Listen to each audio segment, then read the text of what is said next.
All opinions or statements expressed on the program are solely those of Investors Schooling or their guests and do not reflect the opinions of WPHT or Odyssey. WPHT, WPHT-HD, WOGL HD3 Philadelphia. From the Piazza Premium Automobile Studios, powering your drive with 10 brands and 20 locations. Always live on the free Odyssey app. The Larry Steinhouse Show. All right, good. You're still sleeping from the last show, really? Are you still asleep? Wake up. Wake up. We're on now. We're on. Okay. We're on now. We're on. Hello! And welcome to the Larry Steinhouse. You did your intro yet? No, I was waiting for you to stop snoring. You do it. Okay. Okay. Hey, welcome. I say, wait, here it is. Good afternoon and welcome to the Larry Steinhouse Show. We are broadcasting live from Investor Schooling headquarters right here in Bucks County, Pennsylvania. I am Larry Steinhouse, and I am the CEO of Investor Schooling. And I'm here to make financial education fun and accessible to everyone, including you. Me? You think anybody woke up yet? I think so. And we have a tough hour. You know, we're 1 to 3, right? Usually that's around nap time for the people who listen to PHT. And then they have to have the intro that we have. You know, the show that's before us is kind of slow. But hey, what are you going to do? All right, on this show, we discover several ways of making more money. We concentrate on real estate investing, stock option trading, the stock market, and how to maximize your retirement funds. You can call us anytime during the show at 855-939-1137. What are you doing? Oh, that's your phone number. That's your job. I'm do it. here. Do it. Exactly. It's like people think I'm sick or something. Well, do it then. That's 855-939-1137. 855-939-1137. Call us at 855-939-1137. What's that number again? I think it's 855-939-1137. And what can they, if they call that number, what could they discuss? They can, for example, call and ask us where Debbie is. Well, they can do that too. They can call and say, "Where's Debbie?" Where's Debbie? Let's keep that a secret. They can also, let's keep it a secret. For just a little while. Sure. Okay, we'll keep it a secret. Yeah. Right, she's alive, by the way. All the people with the. Well, now you just ruined it. You would have had all these people thinking that we did something to her. No, and we'll release her from the cage later. All right. So, by the way, we're also live on Facebook, LinkedIn, Twitter, and YouTube. And please leave comments. We already have your number one fan has already said hi. Kimmy's online saying hi. I'm also here with Dr. Deb, who's not here. No, so you should not read that. I should not say I'm here with Dr. Deb? No. You said Dr. Omri. Yeah, but I don't have here with Omri. Yeah. Omri Morad, known as the immigrant. Mm-hmm. And Dr. Deb is not here today. And she's not an immigrant. And I was going to explain why she wasn't here today. Okay. But now I'm not going to. Okay, good. Because I don't think we should. My phone's ringing. Okay, good. Is it a tenant? Important. Probably a tenant, yeah. Is it a tenant? No, I have no idea. Okay. Anyway, the Larry Steinhouse Show is brought to you by Investor Schooling. At Investor Schooling, we teach you things about money I'll bet you never knew. We focus on practical learning, and we will equip you with real-world skills in real estate investing, stock options, tax savings tips, and the secrets to financial freedom. Yes. Our headquarters are right here in Bucks County, but our online courses teach eager investors all over the country. You can RSVP right now for a free class at investorschooling.com. That's investorschooling.com. Cool. All right. You ready now? It's because of all the people that for some reason call and say it's investors schooling. No, or investor school, which is not. It's investor schooling. Investorschooling.com. Schooling, right. Yes, schooling. Correct. Nobody gets that right. They call it investor school. It's like, no, it's investor schooling. It's completely not. I agree. So, Omri. Talk to me. What's going on with you, man? I'm good. What, I haven't spoken to you in, a couple hours. Yeah. No, since yesterday, right? Yeah. And, I know you've been calming down a little bit. He's always he's always on edge. I'm trying, yeah. And not on down. edge. Yeah, right. I'm trying. I since the two storms we experienced in Florida, I focused very much on our mobile home park. And things are 95% the way I want them to be. Great. They are 95% the way I want them to be for a very long time right now. Good. Perfection is impossible, right? It's true, but it's crazy that we are still in this thing that started on with COVID or immediately after COVID that nobody wants to work. Yes. And the people that do want to work are crazy. you took my I tried not to say crazy. I tried to say unique, or I tried to say have their own crazy terms. So here's one of the things I've learned for a I really don't know long what's time. going on. I've been doing this longer than you, and this is one of Yes. the things I learned. And it's funny because if you're a real estate investor, you get this.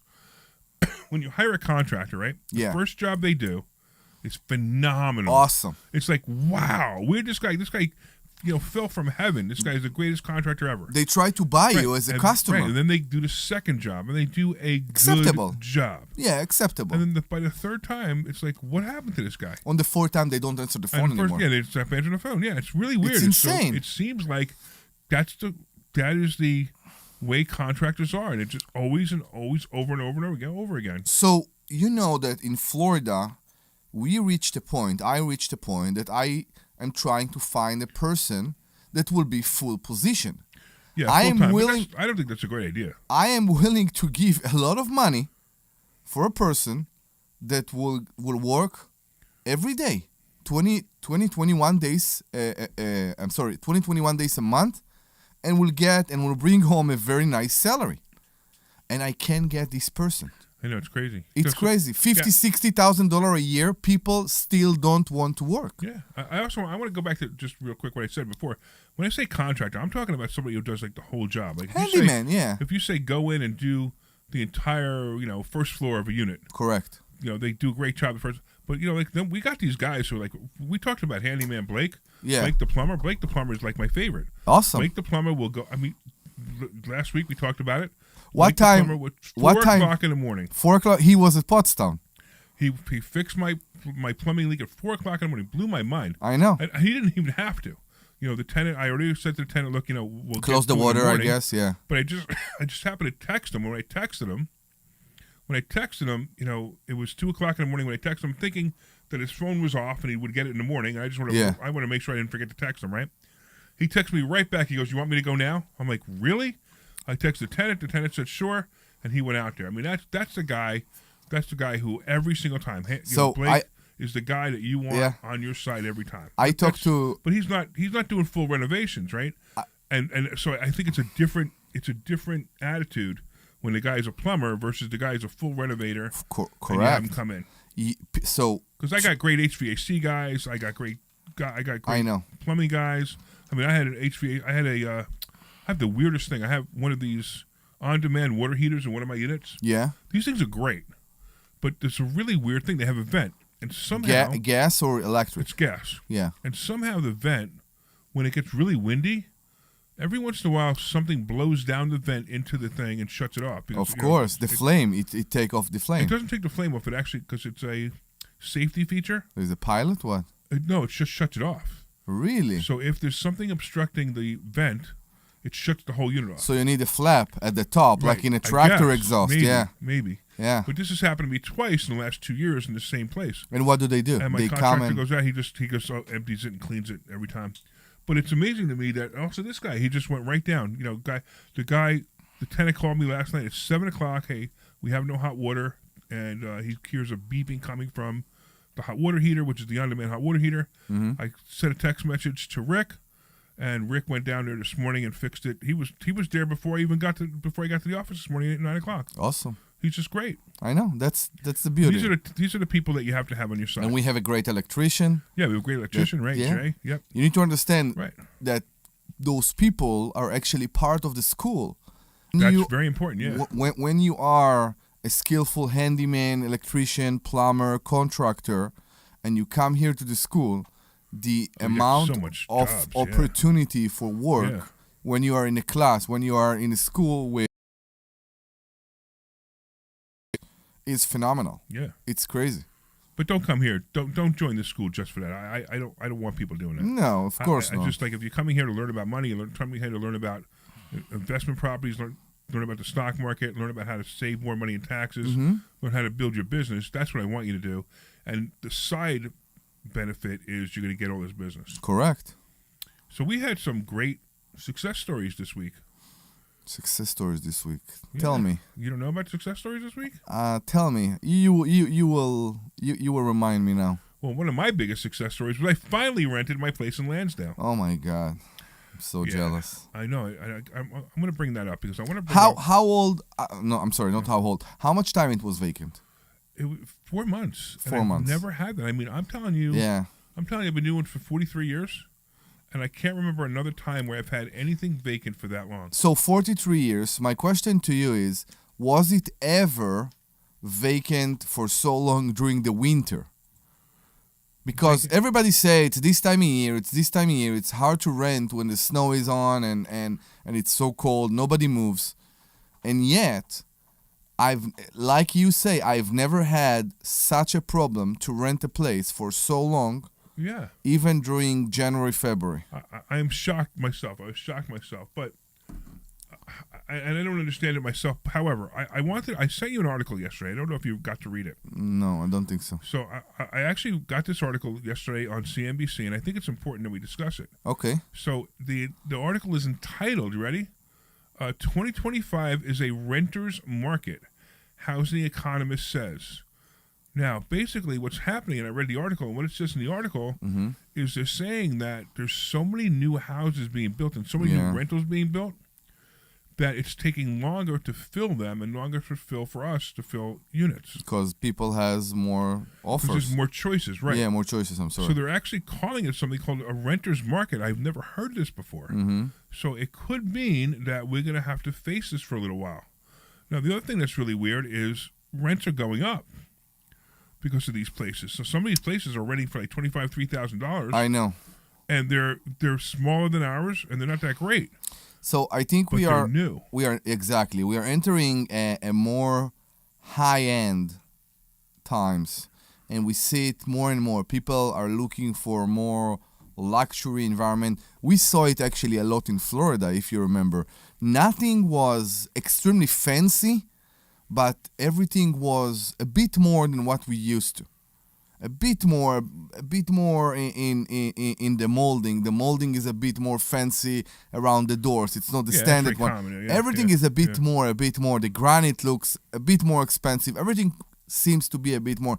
And I think we are entering those times right now that people say, if the rent are so high, and we know the rent increased very much over the last 3 years, even 4 years, if the rents are so high, why won't I get something that will make me feel that I'm getting some extra for my money? Exactly. I mean, look, so we have a combination of rent going higher. We have a combination of there's so many places. So it's interesting. It's just the opposite, and it usually happens this way too. This what usually happens when housing prices go up, right? And there's not a lot of housing sales. Yeah. Rent usually goes up. Of course. But right now it's not going to. So I'm finding that my rents are pretty much stabilized now. Like I did some heavy duty rent increases over the last few years. Yeah. I'm not going to be able to do that next year. Now, I don't care. I mean, I'll still raise them $50. Even if I have to raise them $50, you get an extra $50 over multiple units. That comes out to a lot of money. Correct, yeah. Over 20 units, that's $1,000 a month. That's not bad. So, but it does take a while to understand that we're having a tougher time renting now. Yes. I don't have a plan to increase maybe this year at all, I think. 1 year. Anyway, I try to increase every 2 years. But I'm not going, I think, this year to increase, especially for unit that I just fulfill. I just put tenants in. Right. Because I see exactly where it's going on. As you know, I'm a tenant myself. I don't own my own house. And I saw that on the end of last year, on the end of 2024, they did a very high increase. They did. Normally it's 2 to 4%. In October, they increased my rent in like $150. And I think they know what me and you know, and everybody knows, the increase. You're not going to be able to get any more increases like that anymore. Exactly. Yeah, exactly. You got to catch up. Yep. Yeah. I agree. You get what you get right now, and then you need to live with it. And I think this is where we are. So I think what I want from this show today is that if you are a tenant, as I am, and you want to experience your perspective of this market, and if you actually feel that this is a tenant's market, a renter's market, please call us and tell us what do you see from your side. 855-939-1137. 855-939-1137. And if you're a tenant, how about talking about that too? How about talking about your experience as a tenant and see if your rent has been increased or if your rent has been staying the same because of it? Yes, correct. Yeah. Very interesting, right? By the way, we got a couple of people online saying hi. We got Glenn, who we haven't seen in a while, saying hi. We got Ed saying hi. A couple of people online saying hi there. Okay, cool. So if you're online, please say hi. And Kimmy says she misses Dr. Deb. Okay. This show just started, Kimmy. Yeah. How do you know you miss Dr. Deb? Are we so Usually bad? By now, What? now, she might not have said anything yet. Yeah. What did we do so bad right now? What? Really? Yeah, I don't get it. I don't get it either. So this Thursday, 2 days ago, you did a show about stock options. Yes. I think it's the best. It's the best explanation for newbies of stock option you ever did. Really? Thank you. I had hard time to understand stock options. Okay, and I just put it aside. I said I will never understand that. I will never get that because the opportunity to buy an option was the thing that blocked my mind. When you are selling an option, Yes. and you are selling the option to somebody, not that you own the stock and you sell option. You bought an option and you want to sell the option. Right. I never understood why a person will buy the option from you, which will bring it basically to the value of the current value of the option. Right. And now I get it. That was the thing that blocked me. So he was because having trouble. they want to Right. get the option again Right. for the previous price. Right. So you're having trouble understanding like what we do with options. So we don't. What we do is we buy the option and we sell the option to somebody else. Yeah. And that's what we make money. So we make profit on selling the option to someone else. Mm-hmm. That's the whole game. That's the way we teach it. That's the way we do it. We also teach something called sell. We basically sell options. If you own the stock, we sell the options. Covered calls. Right, which is covered calls, exactly. Yeah. And excuse me, I got a Me tough too, throat yeah. just today. I'm gonna grab a cough drop. Okay. So anyway, the other thing that we're doing is I'm doing something called a covered call challenge. Mm-hmm. So the last covered call challenge I did for 6 months, I turned $30,000 into $42,000 with 5 minutes of work every Monday morning. Awesome. So all I do is 5 minutes of work every Monday morning, and I turn $30,000 into $41,000. Why are we dealing with real estate? I know. Sometimes I look at it like, well, why are we dealing with real estate?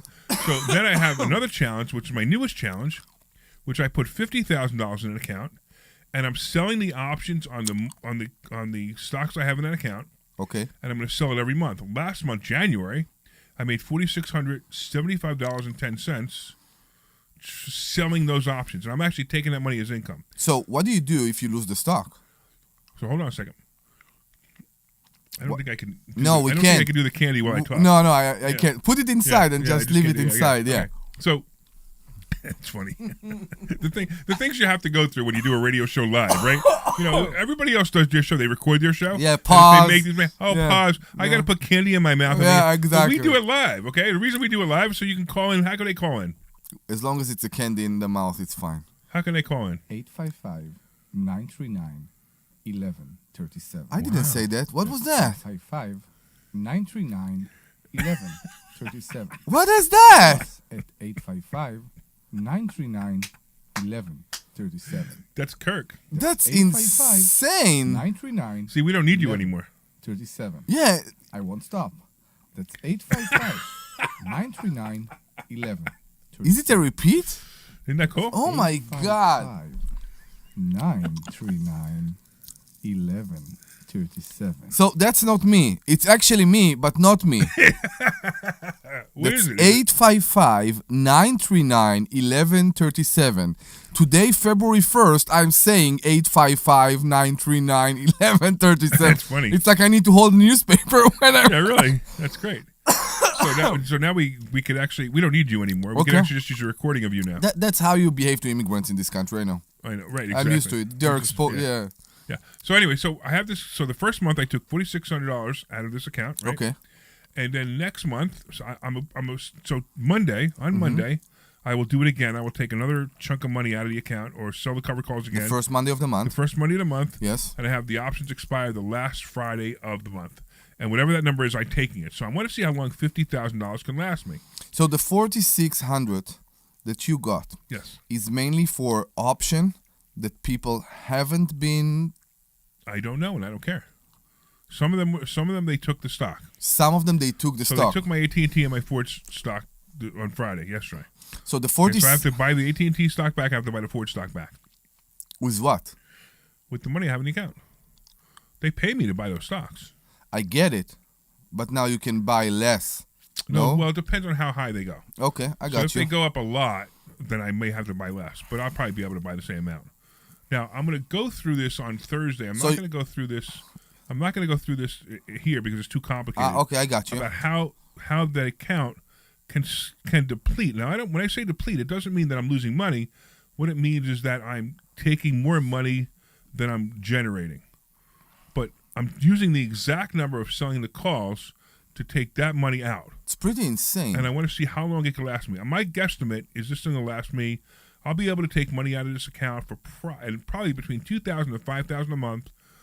I'm just guesstimating between 3 and 5 years Okay. before it depletes. Now, theoretically, I'll be able to take money out of it forever.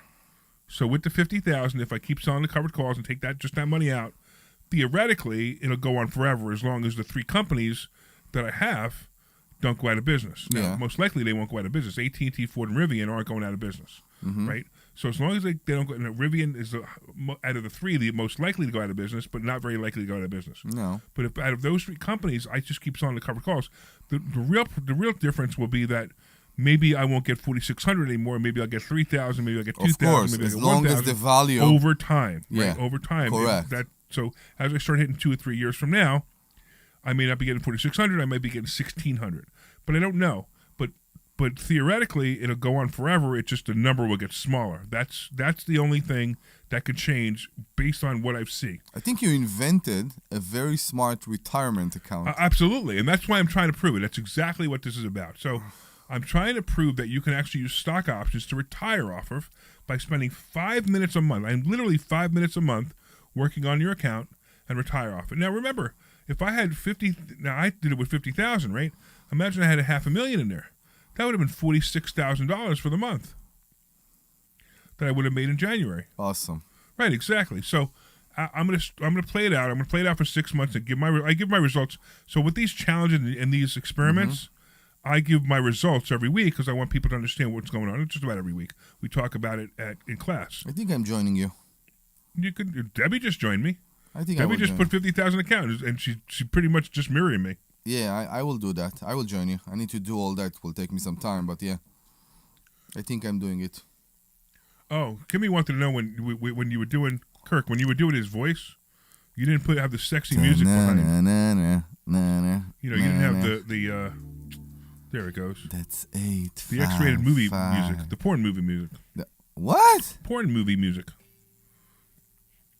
I don't know about that. You don't know about porn movie? You don't know what porn movie music sounds like? No. I'm shocked. In porn movie, you normally you don't have music. Well, they do in the old porn movies. Oh, wow. in the erotic one. Yeah, no, I don't know about Before erotic, everything became crazy. but, yeah, like when Yeah. I don't know. Are we still on the air? We still are. They have not thrown us off yet. Okay, good. All right. So if you guys want to learn more about stock options, or if you have a stock account, if you have any stocks at all, see, this is the funny thing, right? Everybody counts on their financial advisor. Oh my God. Who steals from them between 1.5%, 2% a year. Especially those who their sits account. in the bank. What? You know those that sits in the bank? The financial advisor that when you go to your bank and Right. they refer you to them. Yeah. I tried to go to my own one day and I basically I came out depressed. Yeah, because back then I wanted to invest in stock and I wanted to do that. And what he told me is, do you have a picture of your money? I said, what? What do you mean? He said, you're going to lose it all. Do you have a picture of your money? Right. And I'm like, okay, that's why. maybe that's not the See, best beginning. And that's why when somebody gives me money advice, what's my next question? Are you a millionaire? Right. So I would have looked at the guy and go, hey, are you a millionaire? And he would have said, well, no. And then I would have said, thank you for telling me exactly what not to do. Okay? Because I'm broke and I want you to be broke with me. So please be broke with me. So I'm going to give you some bad advice that I've been using. That's the biggest problem we have. You know, Most registered reps, are broke. Most registered reps make between $50,000 and $60,000 a year selling products to other broke people. can you say the same thing about real estate agents? Yes, I think so. most real estate agents are broke too because You know why? yeah, Because people tell them a story. And we hear the same story about money lenders. People want to be agents, real estate agents. People want to be money lenders. People want to be financial reps. All those professions because When you say money, somebody... you're talking about mortgage brokers, not money lenders, because money lenders, if they have their own money and they want to lend that money, that's what we teach. We have people But if that peop- come here Right. and they want to be money lenders. They want to be money lenders or No, they want to be money lenders because someone told them they will be rich in a second. And it's the same thing with real estate investors. They want to see the first check. They sold a house, they got 40 grand or something like that, and then they figure out it's not that easy, and they are not getting it's not so that much. It's hard. It's just that it takes a while. So people think that investing in real estate is a lottery ticket. It's not. No, people think it's a chicken that lay golden eggs. It's not. Right. It's not. And It does lay golden eggs. They're just a lot smaller than people think they are. So every okay. month I get checks, or actually now it's Venmo or whatever. Yeah. But I get checks from tenants, right? Correct. And every month I get that. That's my golden egg. So that piece of property is my golden egg. I'm sorry, my goose, right? Yeah. Month it lays a golden egg. Maybe it's a $2,000 rent payment. Yeah. Right, and I use that money for whatever to pay the bills, and whatever's left I get to use for whatever else I want to use it Yes, correct. for. So that's what real estate investing is. It's the same thing, but what you were saying about real estate agents is real estate agents don't understand that being a real estate agent is not a job. It's a business. And most Correct. people treat it as a job. What And do they you don't mean? get it. They think that they're going to go to work for a real estate company, get their license, go to work for a real estate company, The brokerage. get leads, Yeah. and go sell real estate. It doesn't work that way. No, it doesn't. You have to go and you have to learn How learn to get the generate business, yeah. leads. If you don't learn how to generate leads, you're just not going to make any money. Correct. That's why most real estate agents make no money. Yeah, who's calling you so much? I don't know. Everybody's calling me. Good. I hope it's from Florida. No, Yeah. I can tell by the area code. It's not from Florida. So- If anybody wants to, Call us. I'm wondering if no, it wouldn't be. Please know. tell me we haven't. Well, so we had an internet problem earlier, so I'm wondering if the phone line had been transferred over. Oh my God. But that's all right. We'll find out. So Larry is trying to fix the number that is 855-939-1137. 855-939-1137. Call us to discuss anything you want about money at 855-939-1137. Yes, and there's so many things about It's money working? that people just don't know. I think so. But Okay, I'm just I hope so. double-checking.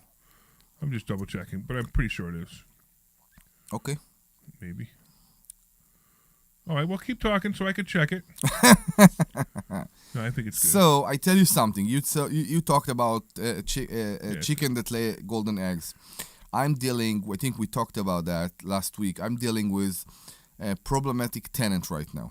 Yes, I want to. So you need to tell this story. So, Yeah, do you want to do a small commercial break before we go to that? all right, let's do that. We'll talk about it. So, Omri's got a tenant that's given him a real tough time, and we're going to talk about that tenant and how Omri could avoid it, and how he's going to try to settle it. All right, so we'll see you guys in a couple minutes.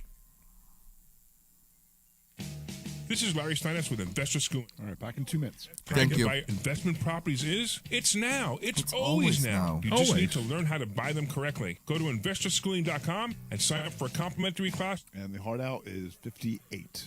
Okay. And make money every time. That's right. That's what we teach. We teach how to buy investment properties and make money every time. Go to investorschooling.com and RSVP right now. Take a class this Thursday night at 7 o'clock. That's investorschooling.com.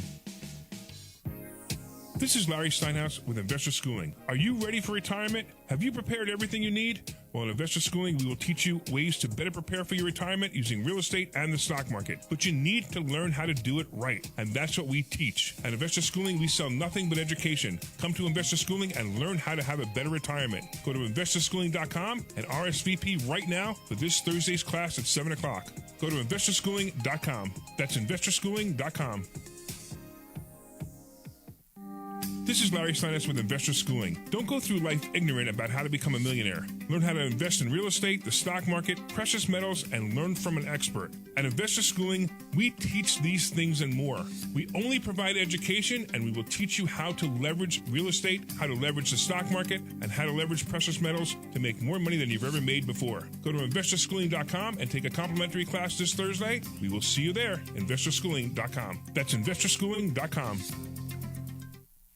This is Larry Steinhouse with Investor Schooling. You may know me from my book, Money Hacks. You may know me from my radio shows. And you may even know me from some of these commercials. But listen, I'm teaching stuff that people need to learn about money. In fact, my favorite topic is money. So go to investorschooling.com and you will learn things about money that you never even knew existed. We will teach you things about real estate, about the stock market, and about how to use your IRAs properly. Go to investorschooling.com and sign up for a complimentary class this Thursday night at 7 o'clock. That's investorschooling.com. This program is paid for by Investor Schooling. All right, I like this music. You're the best, man. You're just taking over the show, aren't you, Omri?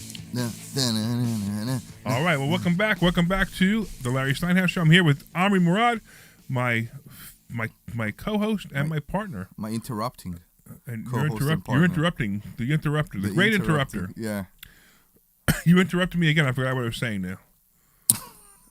Anyway, we were going to talk about your tenant. So why don't you give this story from the beginning? Remember, when you give the story, Omri, no one on the radio has heard the story, any part of it. And nobody's in my mind. So nobody's in your mind. Okay. So you need to give them specific details, like you were explaining it to a 5-year-old.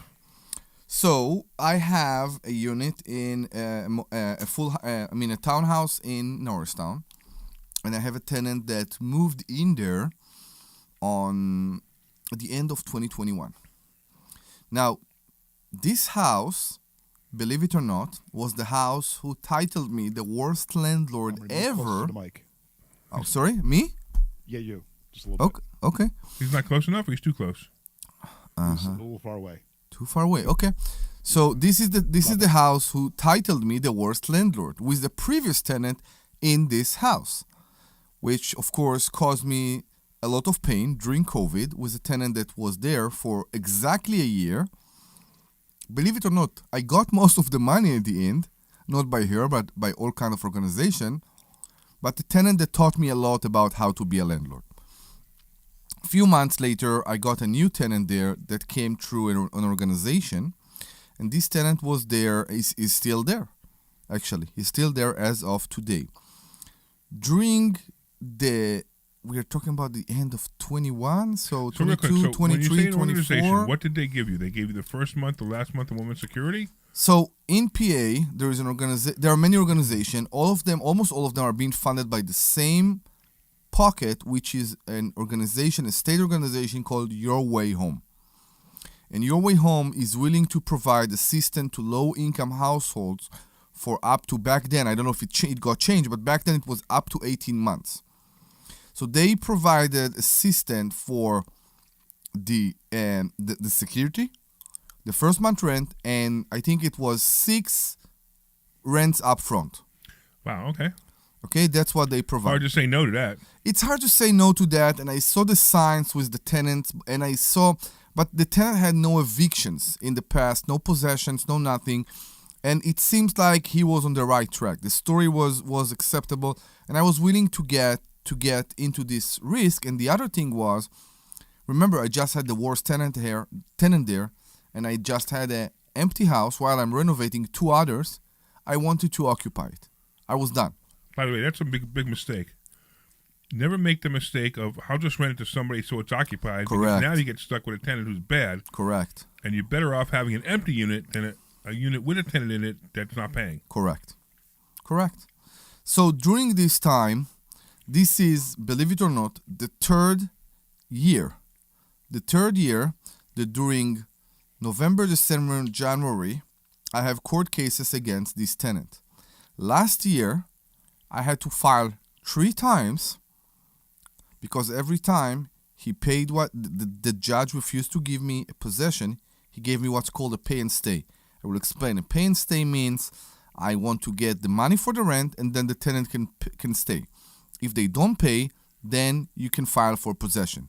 But unless unless I mean, in case the tenant pays, you can kick them off. You agree that they will stay.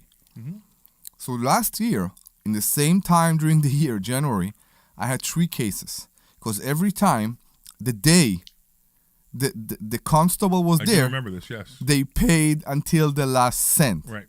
And then I had to go and file again because by the time the constable came to tell them, knock, knock, knock, you need to leave, they paid, but now there's a new month and there is more debt. And we were there, and last year what happened was the tenant appealed on the phase of the possession. I will explain. I went to court. It was a 1 month rent. I think it was lower than 1 month rent back then. And he didn't do anything with this. He didn't pay. He couldn't pay maybe.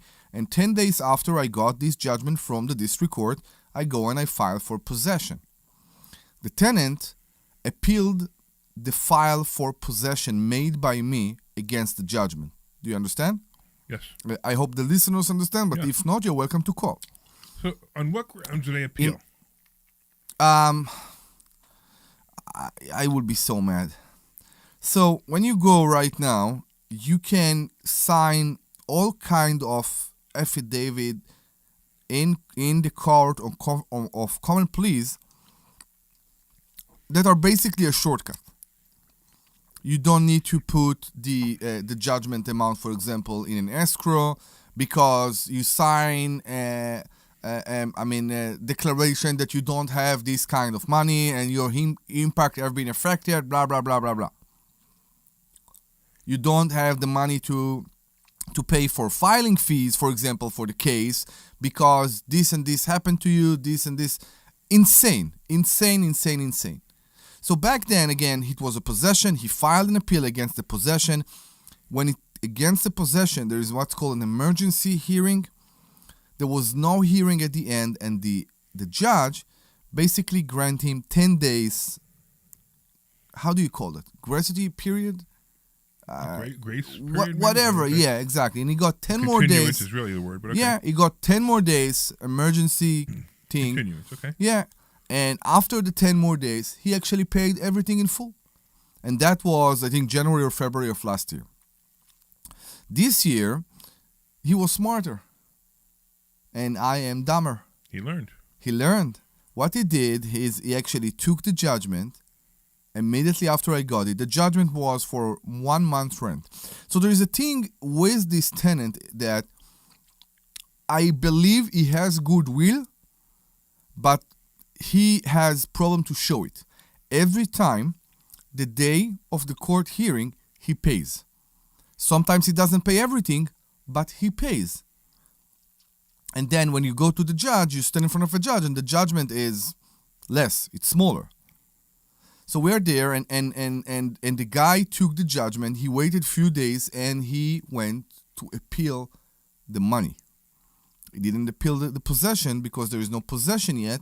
The possession is only against the money. He basically appealed the amount. Right. And this is a problem. Because let's say that you sue me for $10 that I owe you, right? Me and you, we won't be in front of a judge for months. If we go to the Court of Common Pleas, Yes. we won't see judge for months because this is how back they are. Sure, they're backed up, yes. That's the problem. So this is the situation I'm in right now. He filed an appeal. He couldn't put the money in an escrow. He don't need to put apparently the money in an escrow because he signed this declaration. And until this case will be settled, I'm basically SOL. I can't say what yeah, the we correct word can't. is, I'm but basically out of luck. I'm basically a bolt in his house. So that's the case. This is where I'm at. Apparently, there are many things that you, a landlord, can do in order to, let's say, start a fire under the case and make it move forward. So I of course, hired a lawyer at that point, and I started to deal with the lawyer that taught me a lot about what needs to be done and how you need to actually write the complaint to the Common Pleas Court and how you need to submit it and all that. And the other thing is that, did you know that when you go to the Court of Common Pleas, you can add costs? Because now the whole case Of course. is Yes. reopened, Yes. which is something I knew, but maybe I forgot and all that. So basically, he wrote the complaint with all the damages, with all the aggravation that happened to Yeah. me, and he added there significant amount for all the aggravation and all the damage that caused to me by the tenant. Good. Now the tenant need to reply to that. More than that, even though they sign apparently the declaration, they still need to do partial payments, which is the best thing that maybe haven't been ruined yet in the Court of Common Pleas. They still need to show goodwill. So even though he didn't have to put all the money in an escrow, he only had to put a small amount in an escrow, he should still continue put those small amount in an escrow. Meanwhile, every month that goes by, it's another month that he's not paying. No, I learned that too. So first of all, by the end, by 30 days from the time he files the appeal, he needs to put 1 month rent in an escrow. And every 30 days from that point on, for the appeal to continue, he has to put another month rent. And what happens if he doesn't? The appeal is shut off. Okay. This is a requirement. So it as sounds long- like after yeah. 30 days, this guy's not going to come with the money. Maybe. After Yeah. 30 days, you just go and you go for possession, you win. Correct. So what will happen So is he held you hostage for about 30 days. I think it could be more, because the problem is the back rent, right? The problem is the back rent. So by in my case, by the middle of February, he will need to have the full month's rent in the escrow, and that will cover January. Okay, now we are in the middle of February, right? Then in the middle And of to March, what day of February does he have? Like, because February 1st was 30 days from the filing. So wait, but it's February 1st, right? Uh-huh. So if it's February 1st, how much time does he have to put February's rent in escrow? It doesn't go that way. Okay. He has 30 days from the time he files. In my case, it's January 16, to put the full month's rent in the escrow That's for January. for January alone. Right. For the month that he appealed. Okay. Okay? And that doesn't include the filing fees and all those things Sure. that are coming from the district court. Right. So we're talking about only January right now. But the Court of Common Pleas, that's what amazed me. As long as the case being discussed, and until we get in front of a judge and there is a hearing, he have to continue to put rent in an escrow. And if he won't And do that escrow that, is with the court? it's with the court, Yeah, okay, good. Patanary office. Good. Yeah. So I learned a lot about that So thing. basically, you've got 15 more days of this, and it's over. We see. Because he's not going to come up with the money. He's not going to put it in escrow. Larry, I hear you. In the past, he always come up with the money. Right, but now he's got to come up with more money because you hired an attorney. Correct. So he's got to come up with that money too. Correct. Because one of the things you have to put in your lease in Pennsylvania, and we need to explain that. First is that if there is a hearing, if there is court costs, if there is fight from the tenant side against those court judgments, they need to pay all those expenses. That's very important. On both sides. Both sides, yeah. This is something we also discussing when we talk about. I forgot the document. Confession of judgment. I'm sorry. Thank you. Confession of judgment. And the other thing is, we need to always add a waiver for a notice.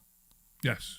And So a what you're waiver talking about for right a now- notice. Yeah. Right. So what you you're can talking about right explain. now is in Pennsylvania, you have to give somebody what's called 10 days notice to quit. Correct. And what that means is you give them 10 days notice that their lease is now void. They're in default. They're in default to the lease. The And lease is over. For any reason. Yeah. Like, I mean, it doesn't have to be money.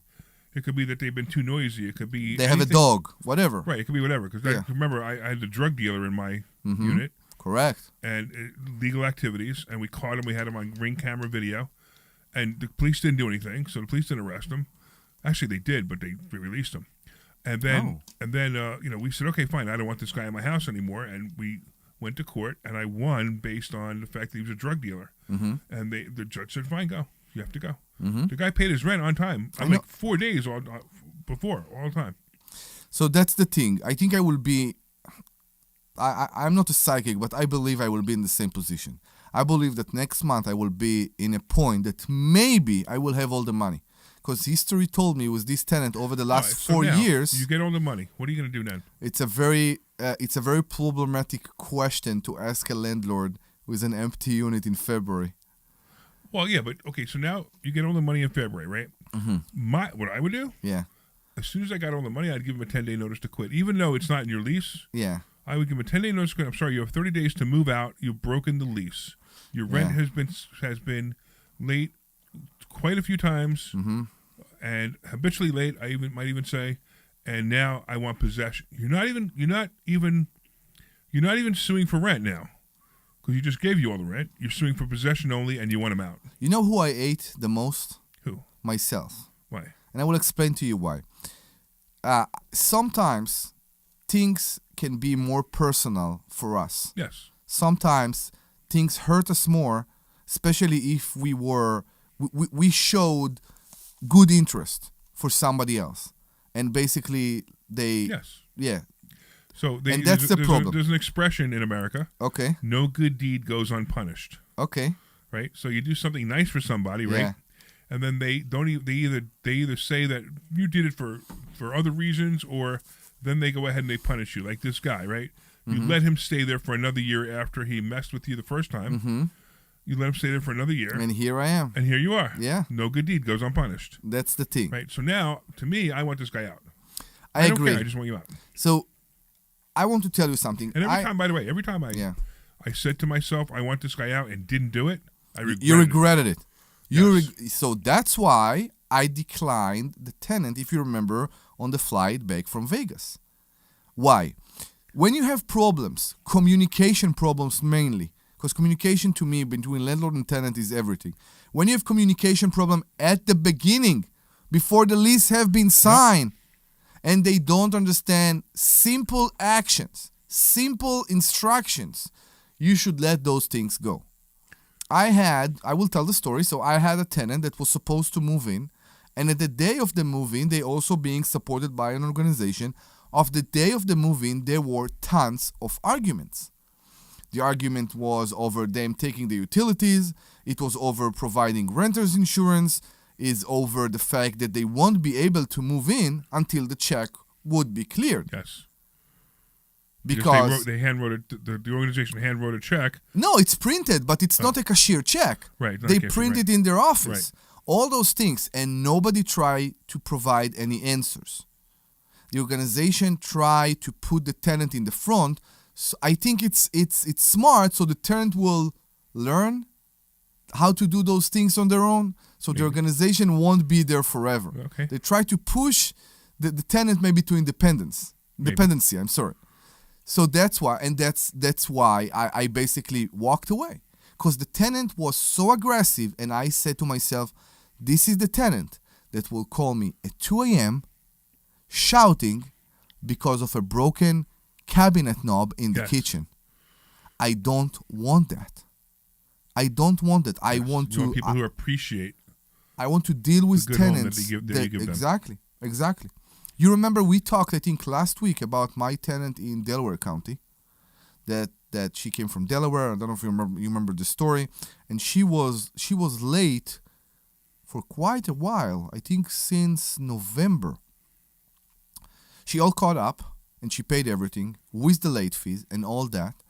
But the first thing that happened is that during November, she sent me a picture of her daughter in the hospital bed. Right. You remember I showed you the Yes, picture yes. and we talked about all Yes. that and all that. We are human beings. We are not animals. Unless my kids are starving on the street, right? And I will try to be understanding and helpful to everybody I can, but sometimes people take advantage. Absolutely. And we know who take advantage, and we know who have goodwill. And that's the thing. Yeah, and that's a judgment call. You meet somebody, like you just said, this person was arguing and wouldn't put the insurance, and you're like, you know what? If I'm gonna have this much trouble now, I know I'm gonna have a lot of trouble later, right? Exactly. Where And- the other day I rented to somebody, and they were so grateful for me to rent to them that they actually gave me a hug.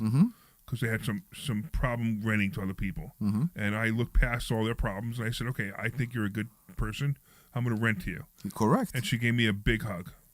That's the way it needs to be. People needs to be thankful for the opportunity.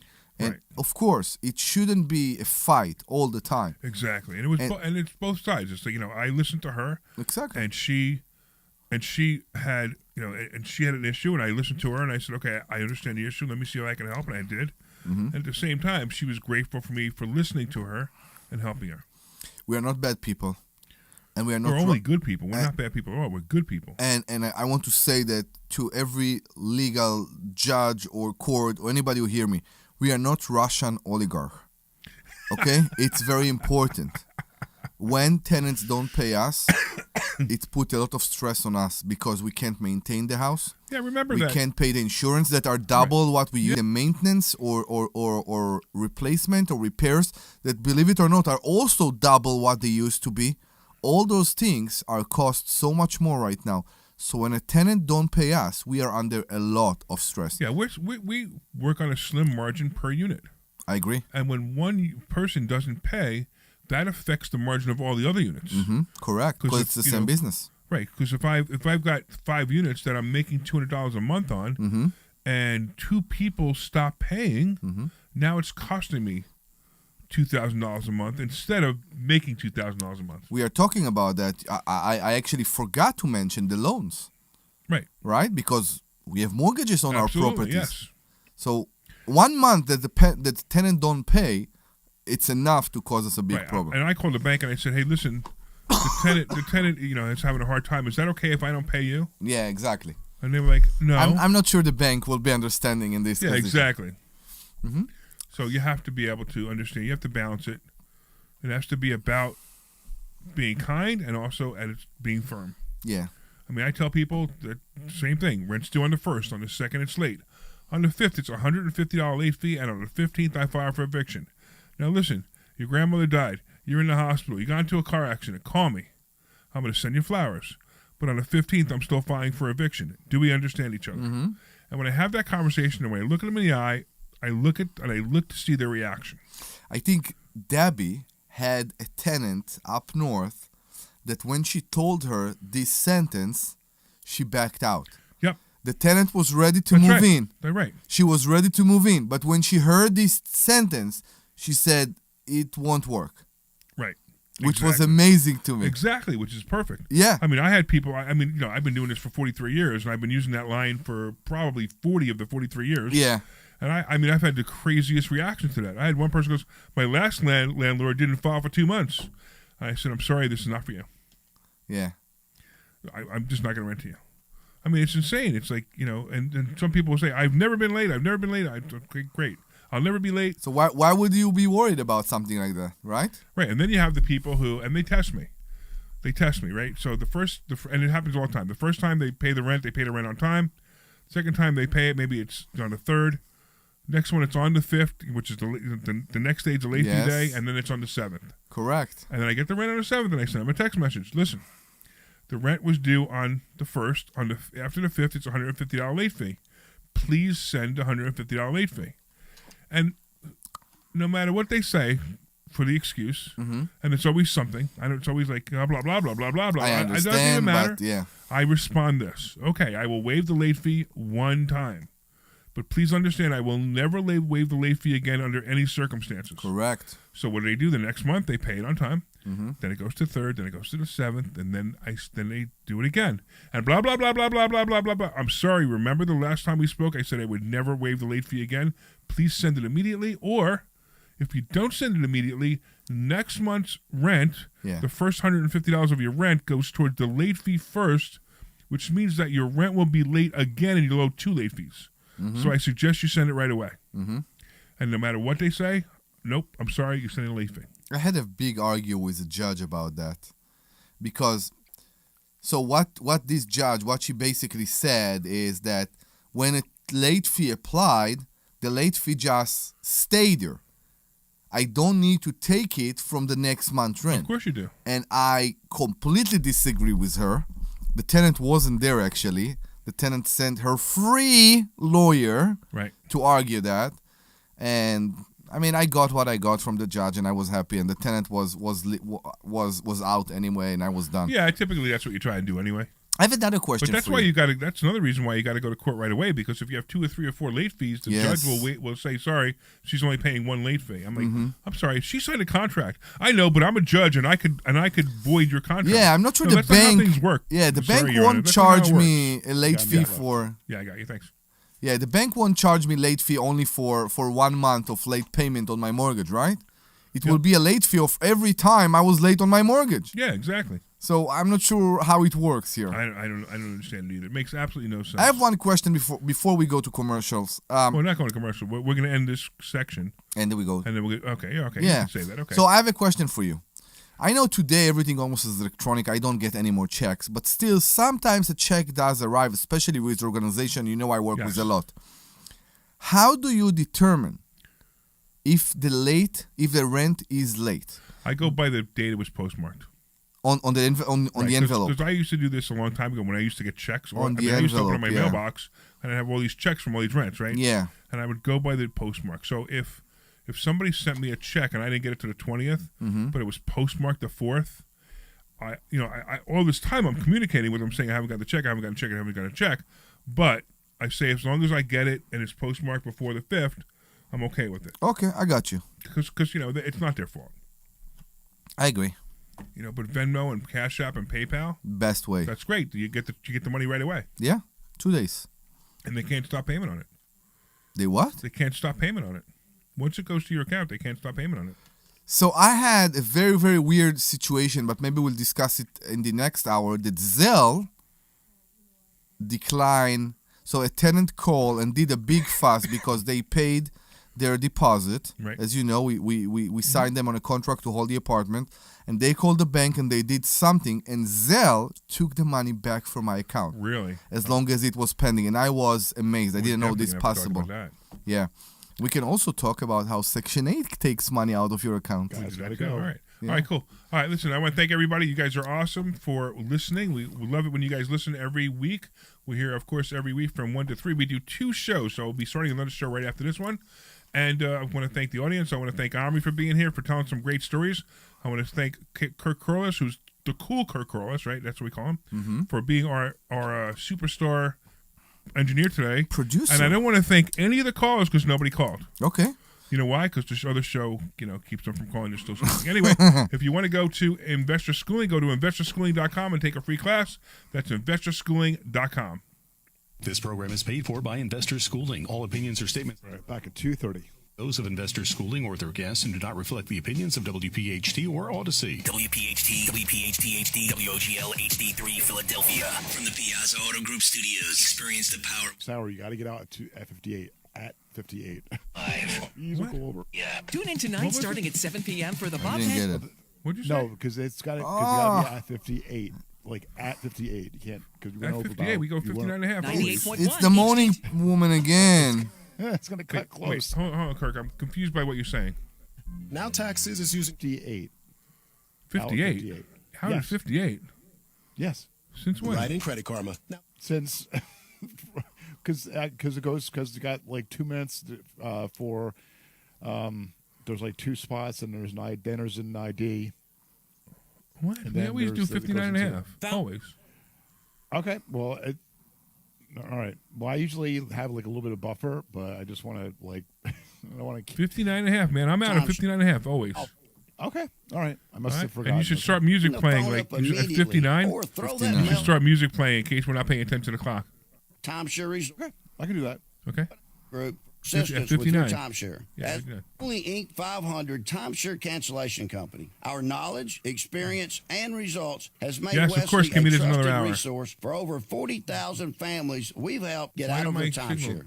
Give us a locked up call, now? and I'll send you our timeshare exit information kit free with the straight facts about your timeshare and all of your options for cancellation. Call for your free info kit. 800-329-2121. It's free. 800-329-2121. 800-329-2121.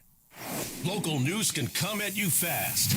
Want the latest on what's happening in your backyard? Download All right, the hold on, free everybody. We've got Odyssey another app. hour to go. Follow your local news station, and you'll get alerts on the top stories making headlines It's a nice in your day out or city. something. Nobody's You can watching. stay in the Nobody's know, listening. no matter what you're up So to. it's And very be nice out. today, but it's down very when windy. news breaks. Plus, keep gotta work on tabs your on car. weather and traffic, so Let's you're go. never caught off You can guard. do that after the To ball. get started, download the Odyssey app. That's AUDACY, and follow Here we go. local news station. This program is paid for by Investor Schooling. All opinions or statements expressed on the program are solely those of Investor Schooling or their guests and do not reflect the opinions of WPHT or Odyssey. WPHT, WPHT-HD, WOGL HD3 Philadelphia. From the Piazza Auto Group Studios, experience the power of one with 8 brands and 25 locations. Always live on the free Odyssey app. The Larry Steinhouse Show. All right, everybody, good afternoon and welcome back to the Larry Steinhouse Show. We are broadcasting live from Investor Schooling headquarters right here in Bucks County. That's right, we actually have our own studio right here in Investor Schooling. It's actually pretty cool. And we are not mobile. And we're not There- mobile. Yeah, there is a new thing. You remember in the intro they said that they have a new mobile studio. Really. Yeah, Kirk, are you in a It's actually a van? really neat thing to do. Yeah. No, Kirk, I'm not in the van. you are not in the van. She's- Okay. He's No, I'm not in the van. Philadelphia. A nice warm studio on Really? 2400 Market Street. Anyway, I am Larry Steinhouse. I am the CEO of Investor Schooling, and I'm here to make financial education fun and accessible to everyone, including you, especially you. Thank you. Anyway, on this show, we discuss several ways of making more money. We just concentrate on real estate investing, stock options trading, the stock market, and how to maximize your retirement funds. We teach you how to stay away from what product? Annuity. Annuities. Stay away from Annuities. annuities. Don't let these annuity guys take your money, give you no money return on it, and charge you back end fees if you change your mind. And also shows with passports. Sorry. And by the way, you can call us anytime with any question about anything. At 855-939-1137. Please call us 855-939-1137. That's 855-939-1137. What are we going to discuss with them when they call us? Whatever they want to discuss. They bring Okay. up the topic. Okay. So that's really cool, right? So you bring up the topic. If you want to talk about trust, I'll talk about trust. You want to talk about real estate, I'll talk about real estate. You want to talk about the stock market, I'll talk about stock market. Politics? You want to talk about my favorite President Trump? We could talk about my favorite President Trump. I mean, anything you want to talk about, you're welcome to talk about it. We're also live on Facebook, LinkedIn, Twitter, and YouTube. And please leave a comment and say hello so we know you're watching. So if you're watching, please leave a comment. I want to tell you, you know I'm Israeli. Oh, you really? And I don't know. I didn't know that. I thought that accent was French. From French, yeah. People told me I'm French. You look French. Not Vivek, but yeah. You look So- French, but you don't sound French. It's fine. So when you say you look French, because French people don't shower that often. That's Yeah, what you mean. that's why with- you look okay, French. I got you. That's because your beard's unkept. I need to handle Because that. your beard's actually. unkempt, you look French. Yeah. So what are we talking about? I don't know. You said you said. So I'm very happy with President Trump right now, even though I'm not sure that if everything that happens is actually him. So you and did. You interrupted my intro. You know that, and you went right into a topic, which is okay with me. But I just want to let everybody know that I if need they to want remember go that even though it's a second hour, it's a single hour. I'm sorry. You still have to go through the intro, but that's okay. No big deal. I just want to let you know that Larry Steinhouse Show is brought to you by Investor Schooling. At Investor Schooling, we teach you things about money I'll bet you never knew. Mm-hmm. We focus on practical learning, and we will equip you with real-world skills in real estate investing, stock options, tax savings tips, and the secrets of financial freedom. Our headquarters are right here in Bucks County, but our online courses teach eager investors all over the country. You can RSVP for a free class this Thursday night at investorschooling.com. Listen, if you haven't gone to Investor Schooling yet, you really are missing out. You need to come here, come in person, and you're going to learn so much. Okay. How much it cost them? It costs them to show up on a Thursday night? Yeah. It's free. It's free! It's how much? I think it's free. It's free. It's free. It's free. Which is awesome. I mean, we have so many people like, how much does it cost? It's free. How much does it cost? It's free. How much does it cost? It's free. This is how dedication, how much we are done with people that think that money is one thing and they have no idea what they are talking absolutely. about. And money is just, it's a tool. You need to learn how to use it. Most people have no idea. Correct. You know, it's like they use a hammer to put a screw in a wall. Mm-hmm. That's what most people are using with their money. Yeah. I'm going to teach you how to use a screwdriver with the screw. All right, now you were talking about Trump. Go ahead, tell me about. What No, you were talking I'm about just Trump. I'm just happy with everything that's going on right now. Oh my goodness, it's 2 weeks. What? And the guy's on fire. Who? Trump. Yeah. What are you talking about? I'm talking about everything he's done. Okay. He's ended discrimination. Ended it. He's completely put an end to discrimination. Mm-hmm. I mean, it's unbelievable by getting rid of the DEI policies. He didn't do it. I know he did it, but for some reason, some states don't accept that. Well, those are called Democrat states. Yeah, I'm not sure they can, because if it will go to, you can go as high as federal court and you will lose. So you have to be careful what you say because I'm not sure what you mean when you say can a state have DEI? Yes. If a state, but the federal government will not. Okay, so it's only for federal positions. Right, federal right. But if a state, so the other thing that he did was he stopped the nonsense of boys being girls and girls being boys and boys. No. Wait. He stopped the fact that people can be both or none. That's what he stopped. You can still. But let me explain. So like there are the boys that would put on a girl's swimsuit. Yeah. And and tuck their stuff in, and they would swim and they would beat the girls in swimming. Okay. Well, Trump said if you do that in schools, we're no longer going to fund schools. So boys will be boys, and they will go in the boys' locker room, and the boys bathroom, and girls will be girls, and they'll go in the girls' locker room, and the girls' bathroom.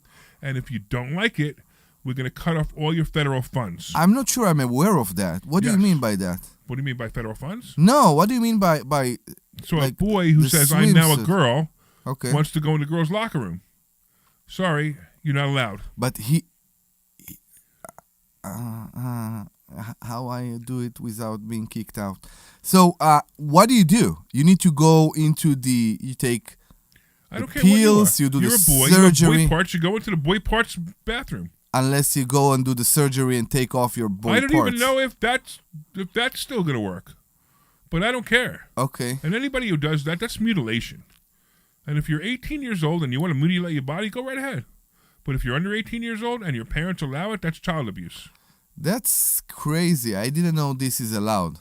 Oh, you didn't know about this? No, I didn't know that. You didn't know that girls could go in the boys could go in the girls' bathroom beforehand? Not like that. No, I didn't know that. Yeah. No, I heard about tampons on the men's bathrooms. Yeah, with Tampon Tim Yeah. Like Kamala Harris said, I need to have a running mate who's worse than me. No, that's what caused her the election. I think. No, it was too extreme. It was. I mean, just, it's like she just wanted to prove that there could have been somebody worse than her. No, but I didn't know they allowed that in school, that a boy can go into the woman's bathroom. As long as they identify as a woman or a girl. Okay. It's unbelievable. Okay. No, I didn't know that. Yeah. Okay. That's you didn't know about the girls, the man girl? The sports. Competing about in the sports I heard. The only thing that you just enlightened me is about the fact that it can happen in schools. Yeah. That's where it was happening. That's insane. Yeah. Okay. Of course it's insane. Yeah. It's a mental illness. And it's a mental illness for the teacher to allow it to happen. So I must ask you, if we still have states that will basically said we are not going to comply, like I don't know, Massachusetts, New York, right? What will happen? They can do anything they want, but if there's federal funding, Trump will cut off the federal funding. That's all. Okay, so they won't get the money. Rely on federal funding.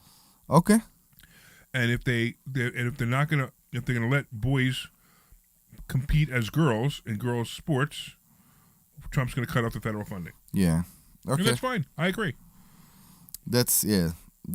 Listen, let's put God aside. Okay, I want to put God aside. Okay, I want to talk about nature. Okay, let's talk about nature, evolution. Right? How can it be that a person? It's fine. Be whatever you want. I whatever you want. But sure. I don't need to change anything from my side when I look at you and you are a guy to me, or I look at you and you are a girl to me. I don't need to feel blame. You get what I'm saying? So I don't need to feel like I'm doing something wrong. So somebody can pretend to be a woman if they're a man, but I don't have to pretend with them. they can be whatever they want as long as I can still see them as what nature created. Well, you could do whatever. You could see them or not see them, but at the end of the day, if you know it's a guy in a dress, Okay. you could refer to him any way you want, him or he or she, but you make that choice, not him. Okay. And that's the way it should be. That's true. That's exactly what they say. You have to respect me. Well, you have to respect me too. I see a guy, so I'm referring to you as he. Yeah, I agree. And you know what? If they will correct me, I will address them as a she. Maybe with a smile on my face. So I don't know if I would. But I will, and I don't care. I don't know if I care. would. So I have a friend. It's not really a friend. It's like somebody I see. You know, you remember you met the guy. Yes, I did. Guy. So he goes full out with the dress, and I mean it just the guy. The dress and the bodysuit.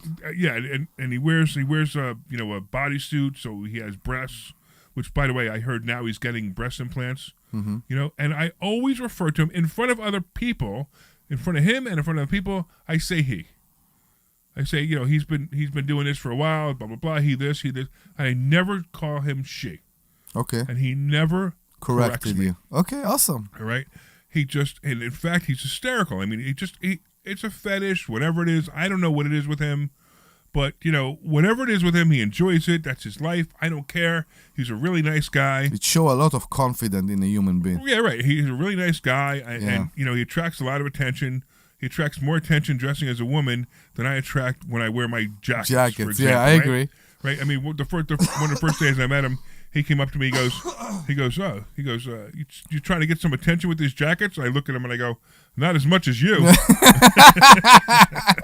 You know? Of course. And I only know him by his female name. I don't know him by his male name. His female name is Gwen. I don't know him by his male name. But I don't have a problem. You don't know what it is? I think it's Peter or Paul, but I'm not sure. Okay. But at the same time, I don't care. If you came up to me and said you want to be called Gwen from now on, I don't care. That's fine with me. So I tell you but I'm still going to call you he, not she. It's fine. I tell you where the problem starts for me.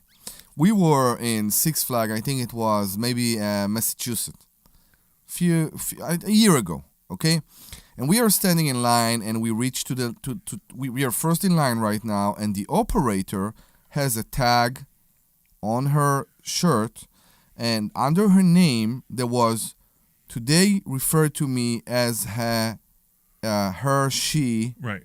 And this her she section, it's like a Velcro or something, or a magnet that she can basically flip to he. It was just weird. Yes. Now, my daughter, I think, was 7, and she didn't get what it is. Of course. So she asked me, and I didn't know what to say. How do you even explain that to a 7-year-old? I don't know. So she asked the operator. She's a teenage. Oh, no. I don't know. She asked the operator in a very naive way. I don't know. Yeah. And the operator was like, it means that today I'm a she. And my daughter say, as a 7-year-old, what are you tomorrow? And she got a bit upset or offended. I found it funny because, you know, it's those things that funny, kids say without referring to something. Sure. But it was funny. I found it very funny. I think funny. The woman, I mean, the operator, I don't know if it's a policy of Six Flags or whatever, but I found it weird that I need to be, I'm being forced to be in this position that I need to explain to my daughter why this nice lady is a she only today, and tomorrow she can be a. That's the problem. Well, tomorrow I'm a cat.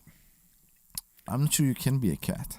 Yeah, sure. Why not? I could be anything I want. Okay. According to that thing. All right, we're kind of like way off. We are off on politics. Not politics, but on whatever. But you know, this is all because Trump has finally said he put his foot down and said enough of this nonsense, and I'm so happy he did because it's ridiculous. The nonsense is nonsense. If he will do what he say that he will do now, which is basically open the borders for the Palestinians to go to Egypt and Jordan, I will be his biggest fan. When you say you don't mean open the borders, you mean open the borders. You mean send them. Oh, you mean from Egypt to Palestine? Oh, so you know that everybody say that the curfew in Gaza, right, is because of Israel. Yeah. Nobody asked about Egypt.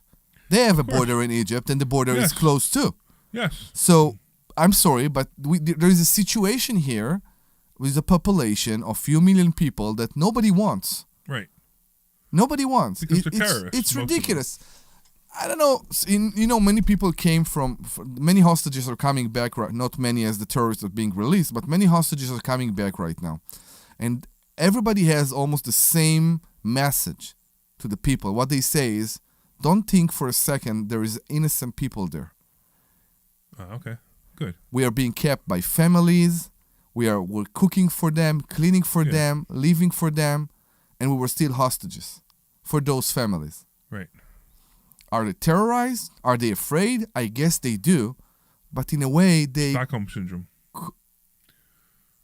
Stockholm syndrome is when you fall in love with your captor. Yeah, with your captor. Right, and you give excuses for them. No, but I'm saying something else. Completely the opposite. They being kept by families, right? Not by terrorists with guns. Sometimes, right. Sometimes it was. But they're saying that all we had to do was cook and clean. No, I'm sorry, but that's called slave labor. It's insane. It's the stories that come up right now from the people are pretty crazy. Yeah, everybody worried about Dr. Deb. Everybody asked where Dr. Deb is. We got somebody on X saying send Palestinians to Jordan. Yeah, so that's what Trump is working on right now. Let's do this. Give the phone number because I'm shocked that nobody called today. 855-939-1137. Come on, we must have sparked up some kind of conversation. 855-939-1137. That's 855-939-1137. Yeah, One more. Somebody call us and let us know that the phone actually works. So, Dennis, if you're listening to us, we started a discussion in the end of last week's show about the market and landlord-tenant. I'm not kidding. I found this discussion very interesting. So please call us. 855-939-1137. We'll be very happy to continue this call. All right. Let's talk about something to do with finances. Do it. All right. So we talked last show. We talked a little bit about the covered calls and the covered call challenge and how I made $4,600 my first month on $50,000. That wasn't even. It was it's not even there's no risk to it, which is kind of neat. So you can actually make this kind of money with no risk. What are you doing? You calling somebody? I'm just checking. You checking what? He's on the phone. Omri, in case you didn't know, it's a radio show. No, I know. You have to be present. I know, I am present. I just want to see if the number does work. That's all. Oh, you actually called it? Yeah. Did Kirk answer? I got the message that you are being connected to the. Yeah, but that doesn't mean anything. But you shouted at me when I tried to test. You should tell me you would do that. You should have put it on speaker and put it next to the phone. So put it next to the microphone. Had some fun with it. And said, "Hey, Kirk, it's me testing the phone." Hold on. You will be connected to Larry Steinhouse shortly.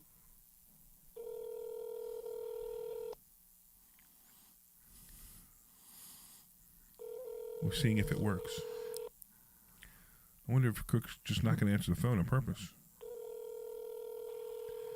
There's nobody answering the phone. No wonder it doesn't work. Hello. Nobody's answering the phone. Hello. Oh my goodness! Oh, we actually got Dennis from last week on the line. How cool is that? It's very cool. What's up, Dennis? Hey, what's going on, guys? Good. I forgot what we were arguing about last week. We didn't argue. We talked, and it was a very good discussion, actually. What was it about?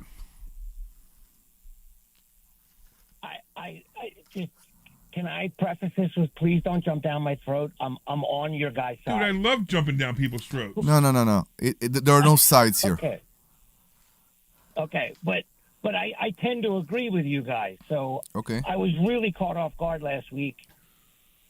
Maybe it was because it was the end of the show and I was talking too slow. I don't know, but right.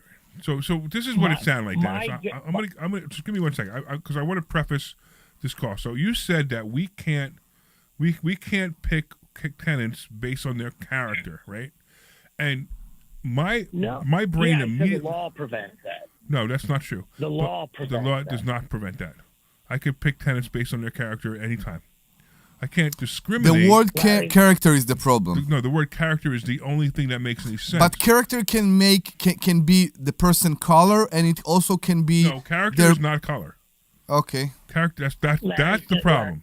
So character is not a color. In 3 sentences. Can I try and explain this in 3 sentences? Please. Omri is a good landlord. Omri has 2 rules in choosing a tenant. I coerced him into one of them, which is paying on time. But maybe he does have only 1 rule. I don't know. But he probably has 2 rules. Okay. Every rule that's added on top of that is a lawyer fee at some point. Okay. If Omri is the pinnacle of what it means to be a good landlord, he doesn't have dumb rules in who he picks as a tenant.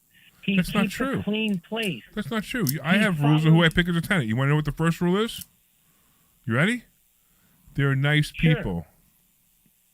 Okay. Why not?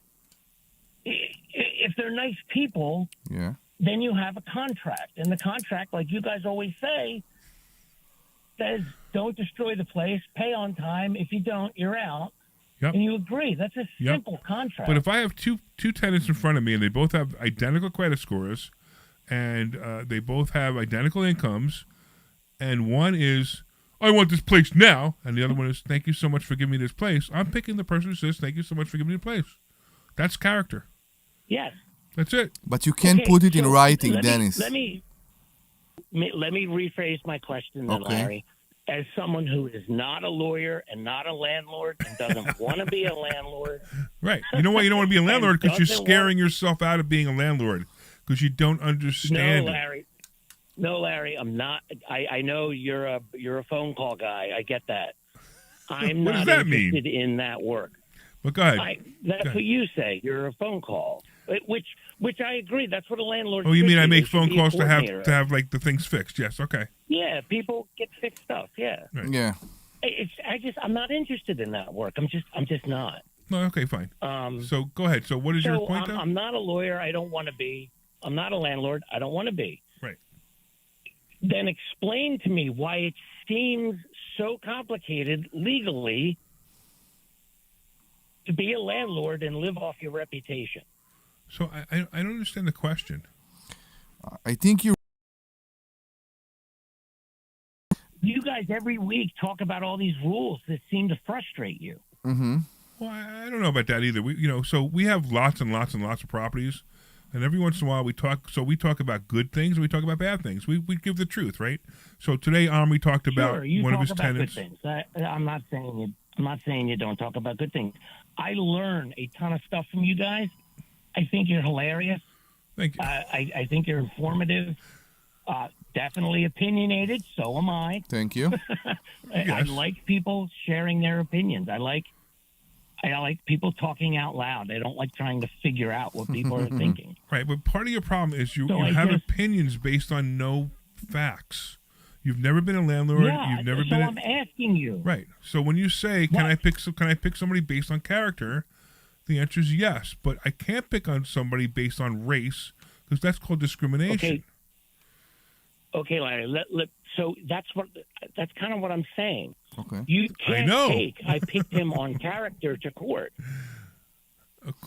I don't agree with you about that. If a person, I'm sorry, I was in this position, Dennis.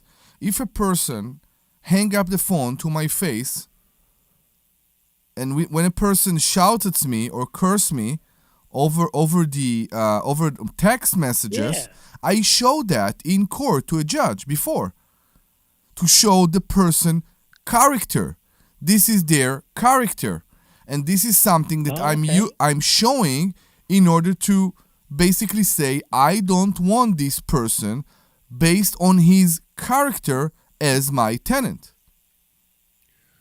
My worst 2 tenants. And tenants in the Omri, last 10 years were white. What did you say, Dennis? Larry, I've yet to bring up race. I have yet to mention anybody's skin color. No. He's joking. Leave it. It's true that my worst 2 tenants. I agree. My worst 2 tenants in the last 5 years have been white. What are you saying, Dennis, again? But what else were they, Larry? They were rude. They were obnoxious. That's they were right. bad Correct. tenants. That's correct. So that's character. That's somebody's character. Larry, what generation? Larry, what generation are you from? What generation? I'm 61. You tell me what generation I'm from. I don't know. If you were a kid when That'll make me a JFK baby died, boomer, you're a boomer. right? That'll make me a baby boomer. Yeah, so you're a boomer. Right. You guys had this problem with identifying who's a racist and who's good and who's bad and who's cheating. I and don't who's have lying. that problem. I think Democrats are racist, no, and I think people who didn't- call black people Larry. African Americans are racist. Larry, I said your generation has that problem. I know You about might my not, generation, that's the fine. generation before. How old are you? You guys had okay, fine. How old are you? My generation, Dennis, how old Gen are you? X, doesn't have that problem. How old are you? We What- watched you guys wrestle with this problem. How old are you? We don't. How old am I? Yeah. I'm in my very, very late 40s. I'm a Gen Xer. Okay. Okay.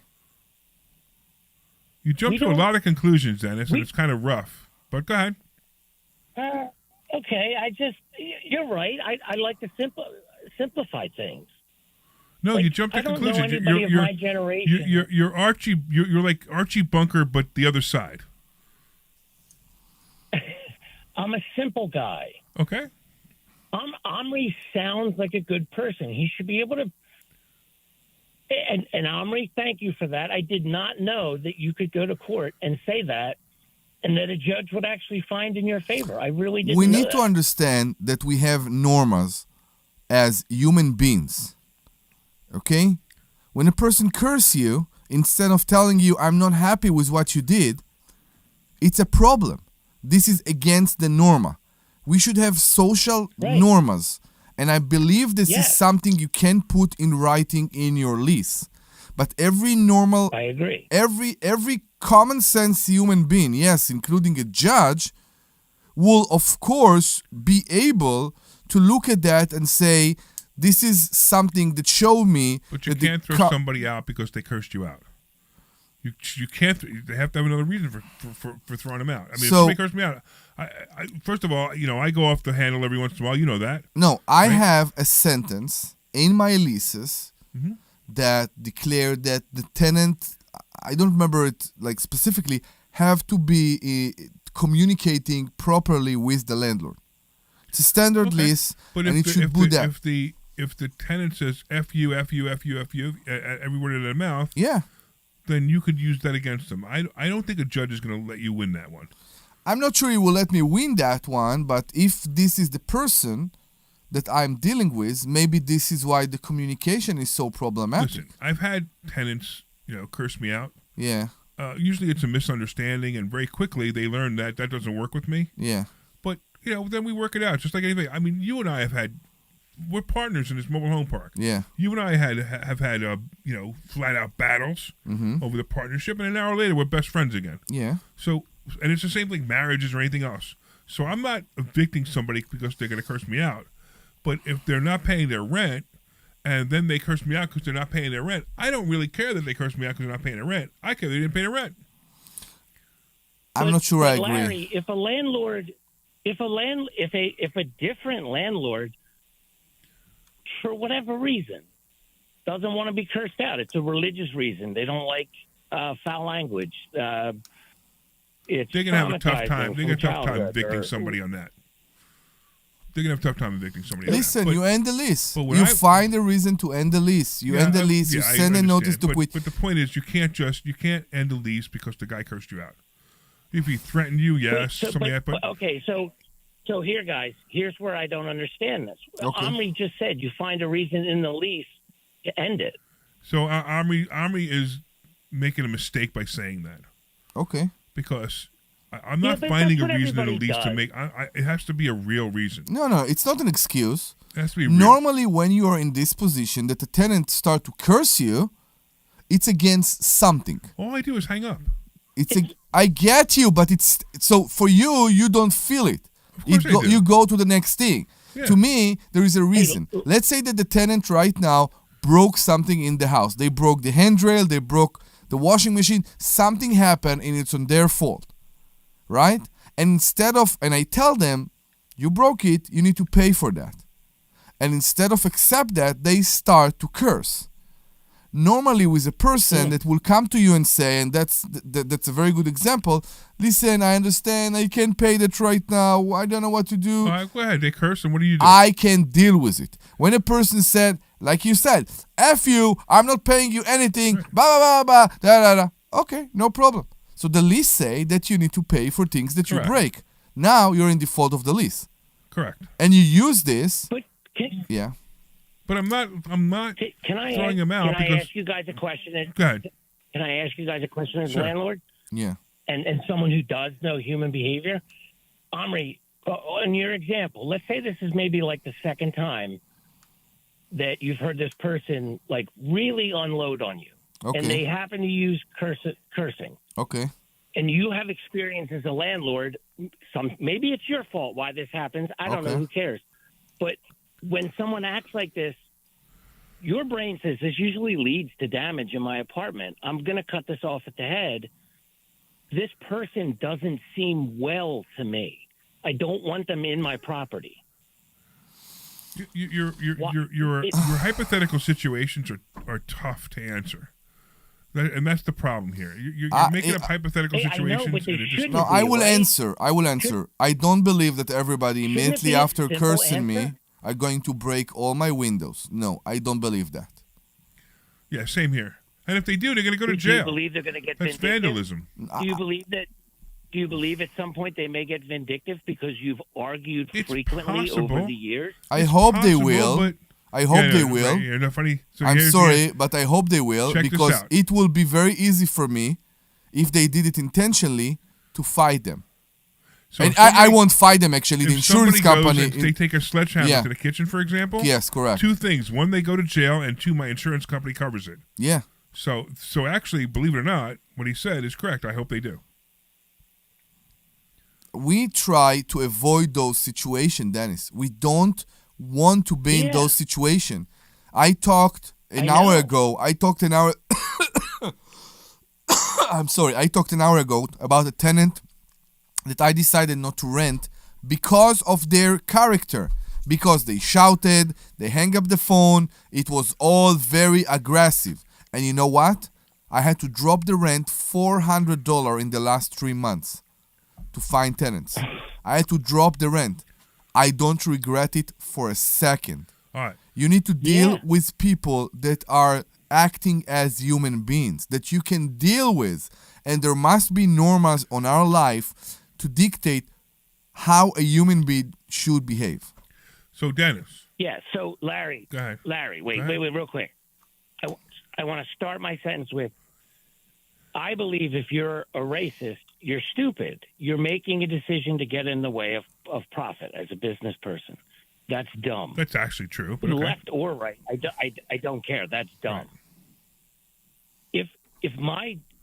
If my decision making process on people's character develops a pattern, like if all of a sudden Omri, who cares, only rents to people from New Zealand, that's weird, right? Like, and we all can start to pick up on that pattern. But I don't think that other people should be cherry picking and just digging into every little reason a landlord makes to protect their property until there's a pattern. Maybe I am crazy. I don't know. I don't know. So I'm going to tell you what I think, and you're not going to like it. I think you've acted like a racist so many times that you're trying to prove that you're not. No, Larry. I'm devastated you think that way. I understand that racism exists. I understand that racism is a bad thing. Mm-hmm. Larry, I have gotten blood drawn defending people because I'm the only one standing up for them in a bad situation. You ever hear the expression, I'm not a racist because I have black friends? I did not give that example, Larry. But that's what it sounds like when you and I don't know why it comes across that way, but that's what it sounds like. That's not the example I gave, Larry. No, I know you didn't. I know you didn't. But that's what it sounds like when you talk. Listing accomplishments. No, If I you don't want need me you to to start do that. listing, You need to just do whatever your heart says. It doesn't matter to me. You know, if somebody's a racist, they could be a racist. If somebody doesn't want to be a racist, they don't have to be a racist.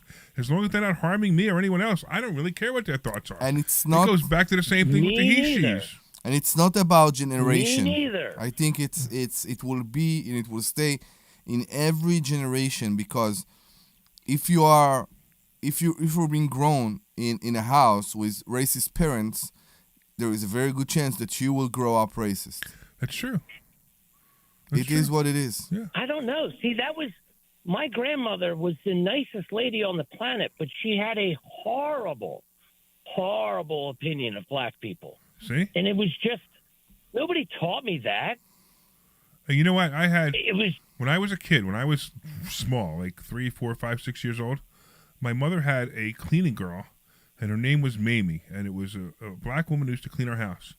And this woman used to like treat me so well. She would bring me candy when she came, Mm-hmm. and this was my experience with I want to say people of color. I don't know, whatever you want to say. And that's what I grew up on. And I lived in a block where there were race riots, and it was horrible. And and my parents had us move because of the race riots. But I never saw anything more than this wonderful woman who took great care of me when I was a kid. That's it. That's all I ever saw. I never saw anybody as, no matter what they were, color, it doesn't matter where they came from, whatever. I never saw anyone until I start talking to them and they prove to me that they're complete jerks, or they're racist in some other way, or they're bigoted in some other way. Until then, I have nothing. I remember. I got a great story. You'll like this, Dennis. You'll actually laugh at this. okay. I was at a favorite pizzeria of mine, and I'm getting a couple of slices of pizza. This many years ago, and this guy next to me, waiting for the pizza to come out. And this guy next to me is telling me about the fact that he fixes cars, and he's got this shop. He fixes cars. I got a couple of cars. I'm like, hey, that's great. I said, I have a car and it has this problem. I start explaining the problem to him. And then he starts going into other things while waiting for it. He says, yeah, sometimes those Jews come in, and when those Jews come in, they sit there and they argue about how much the money is going to cost. And I really hate dealing with the Jews. Obviously, he didn't know I was Jewish, right? And then at the end of the conversation, I just was polite. At the end of the conversation, he goes, hey, when are you going to call me about your car? I said, you wouldn't want me as one of your clients. I'm one of those Jews. And that was the end of it. And he walked out. Yeah. Because, that's just what people do. If they're that dumb and they want to have conversations like that, that's fine. But you want to be so I give permission to anyone out there listening to be a racist. I think you're dumb. But if you want to be a racist, you can. You can do whatever and say anything you want. Just don't say anything to somebody. Don't harm somebody. Don't hurt somebody. And don't be my friend. You want to know what I think the most racist thing you could call a black person is? There's the N-word, but I'm not even going to go there. It's a very common word. It's a very common phrase, I should say. Not even a word. It's 2 words. It's a very common phrase. You ready? The most racist thing you can call a black person is African American. Would that freak you out, Dennis? I think it's. I think that's the opinion of the person who wants to be called something, but. Well, let me explain. If I walk up to somebody who I've never met, and they're black, and I say you're African American, that's racist. You know why? I know. You know why? It is, because they're not all African. Right, because I'm assuming just because they're black, they're from Africa. It doesn't matter. That is racist. Yes, and if it's a 20-year-old African American that probably from Africa, born here, right? No, and if they're born here, they're not African American. Of course, they're not African American. American. Right. Well, Larry. Yeah. There's one thing that all racists have in common, and that is an obsession with race. I don't know if that's true either, because I don't know any racists. You don't know any? There is. No. There. I don't associate. Let me put it this way: I don't associate with any racists. Anybody who gives me a racist inkling, I just don't want to talk to them. That's why. Yeah, that's why you're borderline for me. That's why I keep keep trying to figure out if you're a racist or not, and trying to come up with excuses that you are or you aren't. But you're doing a really good job hiding it if you are, and to other people, not to me. No. And if you're not, you're doing a really poor job proving you're not. Larry, I taught a management program for a national company. I'm not going to get into it. For 10 years. In 2 instances, somebody used the C word regarding a female in the classroom. Somebody else used the N word. I immediately removed the person from the class that was either, in one instance, was accused of it, and the other Yeah, instance but what it does that have happened to in the do with class. whether you're a racist or not? That means Larry, you're a let smart me manager. Finish. That means you're a Larry, smart manager. Let me finish. You take too long to get to your stories, man. Larry. Okay, fine. I'll cut to the chase. At the end of the day, I got in. Those 2 people, I kept my job, but I got pulled into an office to get yelled at about that because I stopped it. Because What does that have to do with racism? That has nothing to do with racism. So What what's your point? That's poor management. What's the point then? Is that the management was racist because you pulled out of the class maybe a black person? No. No. The point is that he wasn't accepting that in a room that he's in, which is right. And then the management said there was a problem. The only thing thing that you mentioned and that you talked about here is the fact that the only people that I think that are being allowed to be racist are the people that always claim that everybody are racist against them. Those are the biggest racists. And that's the problem. Are obsessed with race. Exactly. Exactly. No. Now I agree with you. Yeah. You know who is obsessed with race? Who? You know? Racist. Racist people. Right. They are obsessed with race. When they complain. And they are obsessed with race because they believe that everybody are racist to them. Correct. Everybody are racist to them. Omri, yeah. Omri, if you go to a medical doctor who prescribes drugs, and Yeah. you have a back pain, what's he going to prescribe? Drugs. If you go to an acupuncturist, what's he going to do? He's going to stick a needle in your back. Okay. Correct. If you're going to go to a weight doctor, he or she's going to tell you to lose weight. Okay. All right, listen, Dennis, I appreciate you, man. If you're a racist, stay away from me. If you're not, you're welcome to call again. No. Just come this Thursday and we'll continue. Larry, I'm gonna say this, and then I'm done.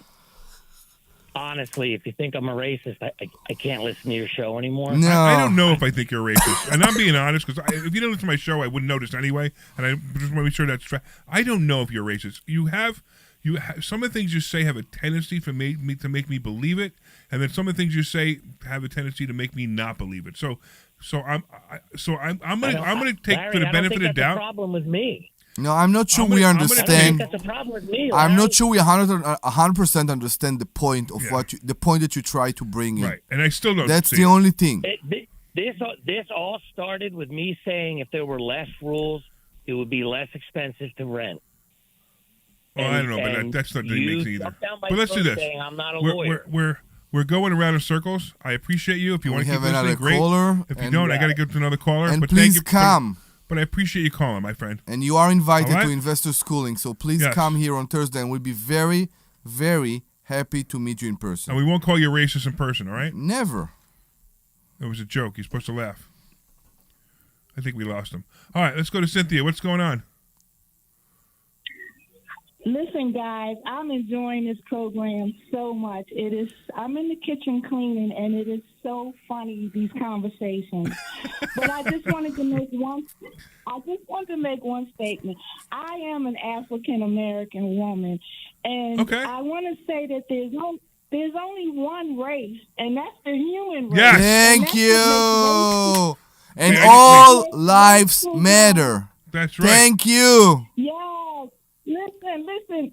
That's what makes racism so crazy, because there's only one race, and that's the human race. And when any of us bleed, the blood is red in every race on this earth.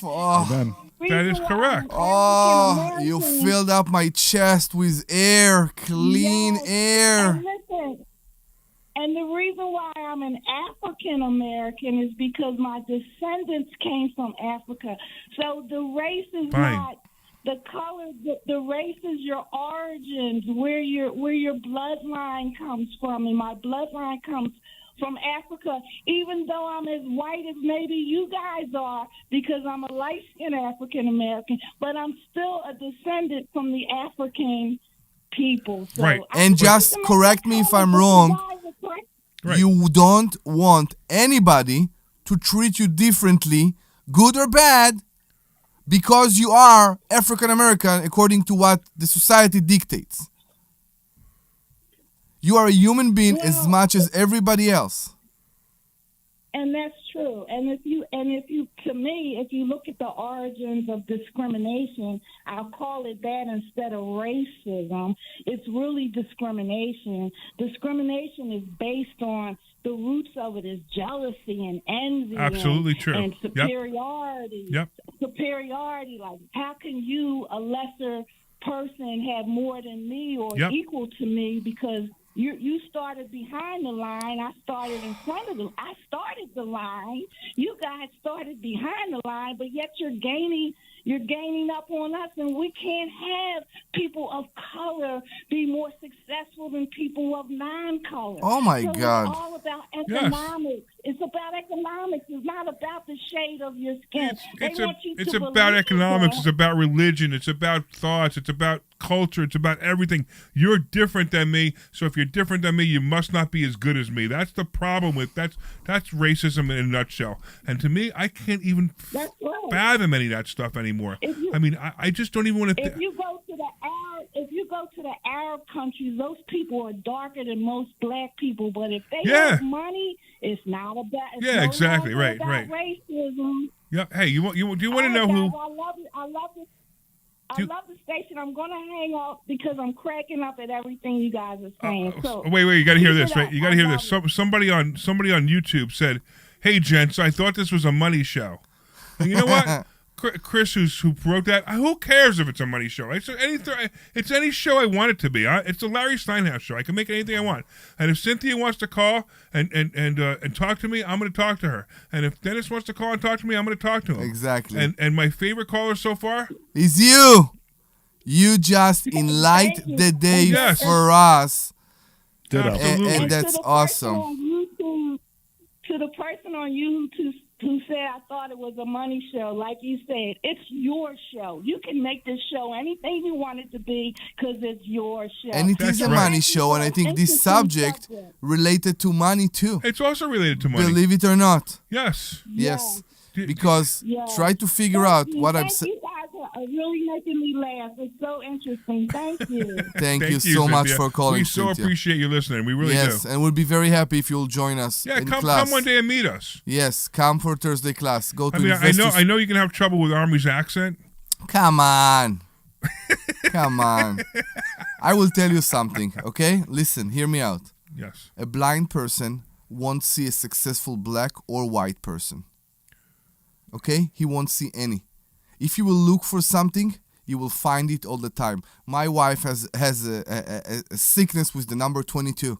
So she see the number 22 always. Right. I don't look for the number 22. So I don't see it. People that say that you can't find a successful African American or black person, they are liars. They are liars. We have so many people come to our school. And they are so successful. Yeah, I mean, and I don't get it. White, Puerto Rican, black, Chinese. Who else? I go down a list of people we've helped, and it doesn't even matter. I don't even think about it. Doesn't care. It's just. You're the only problem I have. You're the only person I have a problem with. Is the immigrant. D. That's why they put the D before my name. Yeah. Thank you so much. Yeah, and we have another one. We got Roscoe. What's going on, Roscoe? Is it Roscoe? Hey, good afternoon. Yeah, we hear you. Hello? Yeah, we hear you. Go ahead. Okay. Okay, I've got a few points. First, the number 22. That's the luckiest number I ever had. That's my mother's birthday. Okay. There you go. So you also see it all the time. About this race thing, I'm just glad we're going to go back to Martin Luther King, where all people are created equal and equal opportunity, and get away from this DEI stuff. That separated people, in my view. Absolutely true. Martin Luther King was right on, and equal rights for everybody, and I go with that. And we did get away from Martin Luther King's views, I think. Even some black people went a little bit over, but not just black people, but they went a little overboard with this DEI. Anyway, Of course. but I really want to ask a question about what do you think about the volatility of the stock market in regards to, I don't know if you're following this, but NVIDIA, and, it was the jewel of the stock market up to about 2 weeks ago. And not for me. If you came to my class, you would have heard every week, you would have heard me talking about NVIDIA saying, stay away from this, stay away from this, stay away from this, stay away from this. My buy price is 80. Yeah. My buy price is 80. I kept saying it over and over again. Really, 80? Yep. That's interesting. That's what I was curious what you thought about that. My buy price is 80. Now that doesn't mean that you're going to hit 80, but I won't buy it until it does. I have a question for Larry. 1 second. Yeah. Have you bought Bitcoin when it dropped from 100 or no? No, I will buy Bitcoin when it hits 50. 50? Okay, I got you. And what happens if it doesn't hit 50? How much money do I lose? Nothing. Nothing. Yeah. That's my point. My point is we have a specific way that we teach how to buy stocks and how to buy stock options. No, I asked because I was pretty sure that you said back then you will only go in when it will drop under 100. No, under 50. Okay, I got you. Under 50. NVIDIA, Okay. I might get under 100, but 80 is my buy number. I mean, I might buy to 90 or 95, but still, NVIDIA to me is 80. Okay. Did you notice how Jensen Huang, the CEO, put the kibosh on quantum stocks? They were flying. I was in them. They were flying high until he came out and said they're 20 years away, and then that crashed the quantum hype. But then a week later, China they open source DeepSeek large language models, and that tanked NVIDIA. Yep. So it was kind of poetic justice in my view. So were you investing in all these stocks? I was in quantum, the quantum stocks. So And how I much did of your quite well. portfolio? How much of your portfolio was in these stocks? It wasn't much, but I only had a couple hundred shares, but they quadrupled, and I did quite well. Now I feel the party's over. The party's been in over. that sector, but The party's been over. The party's been over a long time ago. they're when trying to bring it back. Well, what do you mean? For a quadruple, that was a pretty good party. Yeah, did you You take know? your money and run? So, yeah, I Good, did. perfect. Because that's one of the things we teach, especially with stock options. We teach people to take their profit and go. If you ever come to investor schooling, you'll actually see these conversations. And what we do is there's a section where the stock option consultant comes up at the end of the night, and we literally go over stocks that people in the audience pick. We have a rule. So we have a rule that we keep repeating in class, especially about that. What do you mean? Nobody ever went broke taking a profit, but that's not Correct. the point. But what I'm saying is, if you want to go over stocks, come into investor schooling and give us some stocks, and we will definitely, absolutely go over the stocks with you. By the way, do you know who my favorite motivational speaker of all time was? Who? Nope. Louis Rookhauser. Who? Louis Rookhauser. Nope. You mentioned his name a little while You know ago, who- and it was on my mind to bring you it know up. who he is? Do you What? know who he is? No, but you know who- I'm trying to stay focused over here. Who do you you mentioned his name? The most famous motivational speaker. Actually, the reason I believe I became a motivational speaker was because of this motivational speaker, Martin Luther King. Martin Luther King Jr. Yep. Really? When I was young, I was young in school, we were approaching MLK Day, and I actually wrote a blog, and the blog was entitled "Why I Hate MLK Day." You know why? And once you it was supposed to be clickbait, but once you read it, you understood that the reason was I used to love watching the videos. For a week before MLK Day, they used to play videos of him over and over again. I was so into it. The way the guy spoke, the way he talked, the points he made. It was so clear and crystal to me, and it was so great to me that I hated MLK Day because they stopped playing him. Yeah, he was a great man. I mean, that's why they made Martin Luther King Day. He was a great man. And Absolutely. he still is a great man because he lives with us.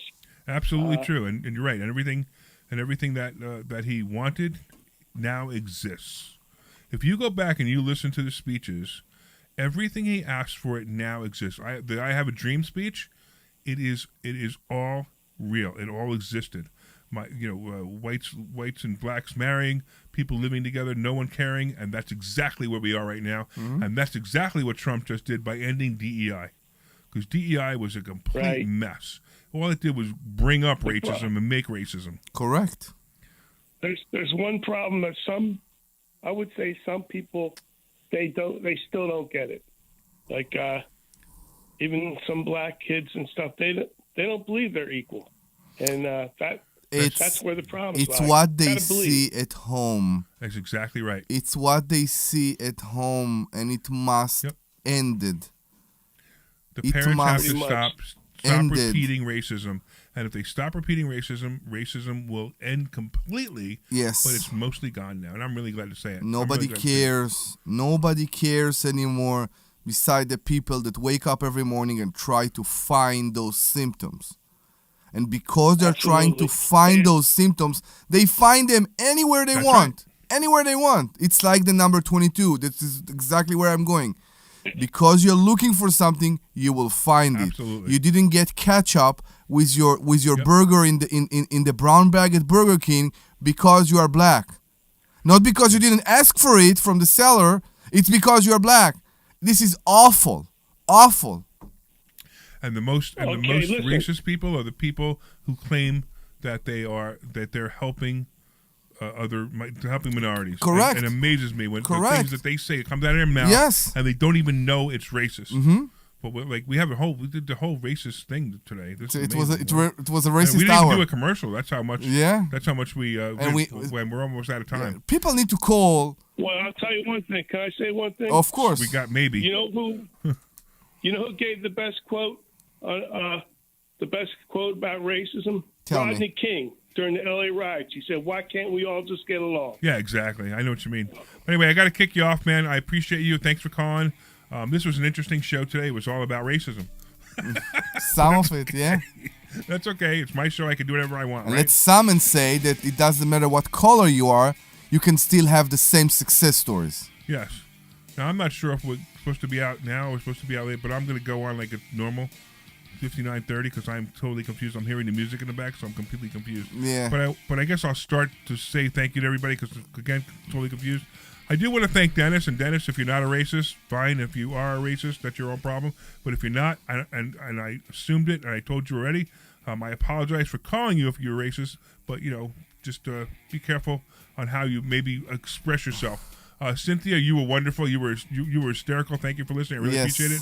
Roscoe, of course, thank you again for calling. And, of course, Kirk probably was in the background going, wow, this is a crazy show. It's not about financial all the time. And he took your call today. I thank you for doing that.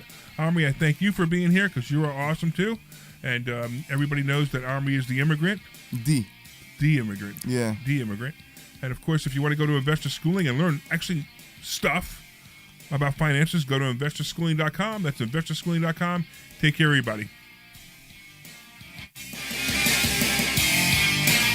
This program is paid for by WPHT HD WOGL HD3 Philadelphia from the Piazza Premium Automobile Studios. Powering. Sorry about that. I jumped the gun. That was my fault. That's why I was all confused. On the free Odyssey app. Hey, Kirk, so what do you think of that show? OMG. So I have a question. Is that crazy? Hold on one second. Yeah, sure. Somebody wrote DEI equal DIE. Right. I'm not sure I understand.